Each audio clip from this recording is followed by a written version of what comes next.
ஓம் சாந்தி. அவ்யக்த முரளி 10/9/1975. அவ்யக்த பாப்தாதா, மதுபன். ஞானம் நிறைந்த மற்றும் சக்தி நிறைந்த ஆத்மாதான் வெற்றி அடைவாங்க. பாப்தாதா கேட்குறாங்க, எப்பொழுதும் ஒவ்வொரு ஸ்திதியில் மாஸ்டர் ஞானம் நிறைந்தவன், சக்தி நிறைந்தவன் மற்றும் வெற்றி அடைபவன் அப்படின்னு தன்னை அனுபவம் செய்கிறீங்களா? ஏன்னா ஞானம் மற்றும் சக்தி நிறைந்த ஆத்மாவினுடைய ரிசல்ட் தான் வெற்றி நிறைந்த நிலை. தற்சமயம் இந்த 2 பாடங்கள், நினைவு, அதாவது சக்தி நிறைந்தது மற்றும் ஞானம், இந்த 2 பாடங்களினுடைய நோக்கமே வெற்றி அடைவது தான். இதைத்தான் பிரத்யக்ஷ பலன் அப்படின்னு சொல்றது. இந்த நேரத்து பிரத்யக்ஷ பலன் உங்களுடைய எதிர்காலத்து பலனை வெளிப்படுத்தும். எதிர்கால பலனுடைய ஆதாரத்தில் இப்பொழுதைய பிரத்யக்ஷ பலனை அனுபவம் செய்வதிலிருந்து வஞ்சிக்கப்பட்டு இருந்துடுறாங்க என்று அப்படி கிடையாது. தற்சமயம் ஒன்றும் தென்படுவது இல்லை, அனுபவம் ஆவலை மற்றும் பிராப்தி ஆவதில்லையே என்று அப்படி ஒருபொழுதும் நினைக்காதீங்க. இந்த படிப்பு இருப்பதோ எதிர்காலத்துக்காகத்தான். என்னுடைய எதிர்காலம் மிகவும் ஒளிமயமானது. இப்பொழுது நான் மறைவாக இருக்கிறேன், குப்தமாக இருக்கிறேன். கடைசியில் நான் வெளிப்பட்டு விடுவேன். ஆனால் எதிர்காலத்தினுடைய பொலிவு, எதிர்காலத்தினுடைய பிராப்தி மற்றும் கடைசி நேரத்தில் பிரசித்தி ஆகக்கூடிய ஆத்மானுடைய ஜொலிப்பு இப்பொழுதிலிருந்தே அனைவருக்கும் அனுபவம் ஆகணும். ஆகையினால முதல்ல பிரத்யக்ஷ பலன் மற்றும் கூடவே எதிர்கால பலன். பிரத்யக்ஷ பலன் இல்லை அப்படின்னா எதிர்கால பலனும் இல்லை. பிரத்யக்ஷ பலன் இல்லை அப்படின்னா எதிர்கால பலனும் இல்லை. தன்னைத்தானே அவர் பிரத்யக்ஷம் செய்யலை, ஆனால் அவருடைய நெருக்கம், அன்பு மற்றும் சகயோகம் அந்த மாதிரியான ஆத்மாவை இயல்பாகவே பிரசித்தி ஆக்கிவிடும். தன்னை எந்த வகையிலாவது நிரூபணம் செய்பவர் ஒருபொழுதும் பிரசித்தி ஆக முடியாது என்பது ஈஸ்வரிய நியமம்.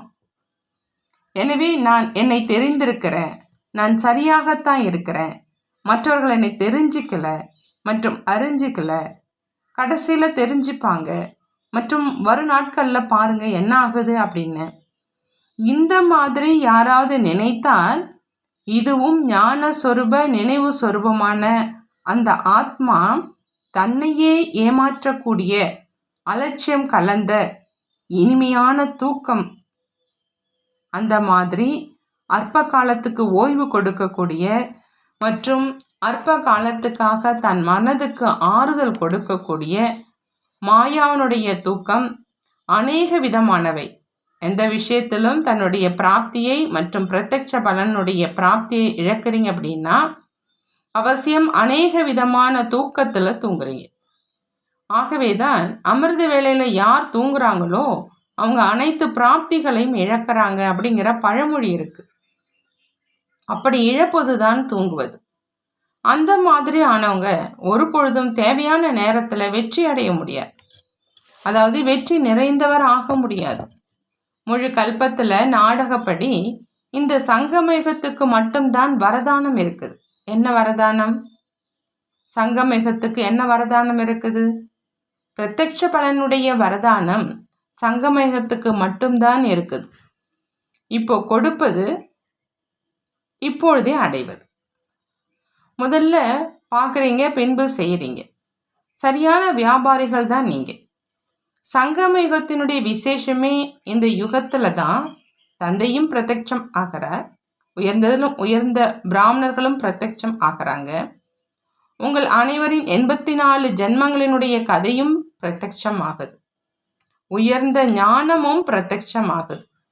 இந்த காரணத்தினால தான் பிரத்யக்ஷ பலன் கிடைக்குது. பிரத்யக்ஷ பலனுடைய அனுபவம் செய்றீங்களா? பிரத்யக்ஷ பலன் பிராப்தி ஆகும் நேரத்தில் எதிர்கால பலனை பற்றி யோசித்து கொண்டிருக்கும் ஆத்மாவை எந்த விதமான ஆத்மா அப்படின்னு சொல்லலாம்? அந்த மாதிரியான ஆத்மாவை மாஸ்டர் ஞானம் நிறைந்தவர் அப்படின்னு சொல்லுவோமா, அல்லது இதுவும் ஒரு அஞ்ஞானமா? எந்த விதமான அஞ்ஞானமாக இருந்தாலும் அது அஞ்ஞான தூக்கம் அப்படின்னு சொல்றாங்க. ஏதேனும் அஞ்ஞான தூக்கத்தில் தூங்கிக் கொண்டு இருக்கவில்லை தானே என்று தன்னைத்தானே சோதனை செய்யுங்க. எப்பொழுதும் எரிந்து கொண்டிருக்கும் ஜோதியாக ஆகியிருக்கீங்களா? எரிவதனுடைய அடையாளம், எரிவது அப்படின்னா அடைவது. அப்படின்னா அனைத்து பிராப்தியை செய்யக்கூடிய எப்பொழுதும் எரிந்து கொண்டிருக்கும் ஜோதியாக இருக்கீங்களா? எப்பொழுதும் எரிந்து கொண்டிருக்கும் ஜோதியாக ஆவதற்காக முக்கியமாக எந்த தாரணை இருக்குது அப்படின்னு அதை தெரிஞ்சிருக்கீங்களா? அது சாக்கார பாபாவிடம் விசேஷமாக இருந்தது. அதை சொல்லுங்க. சாக்கார பாபாவில் விசேஷ தாரணையாக என்ன இருந்தது? எரிந்து கொண்டிருக்கும் ஜோதியாக ஆவதற்காக களைப்பற்றவராக இருப்பதின் முக்கிய தாரணை தேவையாக இருக்குது. களைப்பு ஏற்படுது அப்படின்னா தூக்கம் வருது. சாக்கார பாபாவினுடைய களைப்பற்ற நிலையின் விசேஷத்தை எப்பொழுதும் அனுபவம் செஞ்சீங்க. அந்த மாதிரி தந்தையை பின்பற்றி நடக்கக்கூடியவங்க எப்பொழுதும் எரிந்து கொண்டிருக்கும் ஜோதியாக ஆகிறாங்க. நடைமுறையில் ஏதாவது ஒருவித களைப்பு அஞ்ஞான தூக்கத்தில் தூங்க வச்சிடவில்லையே அப்படின்னு சோதனை செய்யுங்க. ஆகையினால சென்ற கல்பத்தின் நினைவு சின்னத்திலும் தூக்கத்தை வெல்வதின் விசேஷ குணம் வர்ணனை செய்யப்பட்டிருக்குது.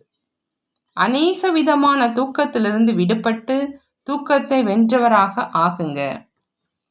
எந்த விதமான தூக்கம் தன்னை தூக்கத்தை வென்றவராக விடுவது இல்லை அப்படிங்கிற இந்த பட்டியலையும் எடுங்க. எப்படி தூக்கத்தில் செல்வதற்கு முன்பு தூக்கத்தின் அடையாளங்கள் தென்படுது? அந்த தூக்கத்தினுடைய அடையாளம் கொட்டாவி, மேலும் அஞ்ஞான தூக்கத்தினுடைய அடையாளம் சோர்வு. இந்த விதமாக அடையாளங்களையும் எடுங்க. இதனுடைய 2 முக்கியமான விஷயங்கள் இருக்குது. ஒன்று சோம்பேறித்தனம், இன்னொன்று அலட்சியம். முதல்ல இந்த அடையாளங்கள் வருது, பின்பு தூக்கத்தினுடைய போதை ஏறுது. ஆகினால இதன் மேல் நன்றாக சோதனை செய்யுங்க. சோதனையின் கூடவே மாற்றமும் செய்யணும். சோதனை மட்டும் செய்ய வேண்டாம், சோதனை மற்றும் மாற்றத்தின் 2ஐயும் செய்யணும். புரிந்ததா? நல்லது. அந்த மாதிரி தன்னுடைய மாற்றம் மூலமாக உலகை மாற்றம் செய்யக்கூடிய தந்தைக்கு சமமான எப்பொழுதும் களைப்பற்ற ஒவ்வொரு எண்ணம், வார்த்தை மற்றும் செயலில் பிரத்யட்ச பலனை அனுபவம் செய்யக்கூடிய அனைத்து பிராப்தி சொரூப விசேஷ ஆத்மாக்களுக்கு பாப்தாதாவின் அன்பு நினைவுகள் மற்றும் நமஸ்காரம். நாமும் நம்மளுடைய பாப்தாதாவுக்கு அன்பு நினைவுகள் மற்றும் நமஸ்காரம் செய்வோம். நல்லது. ஓம் சாந்தி. நன்றி பாபா, நன்றி.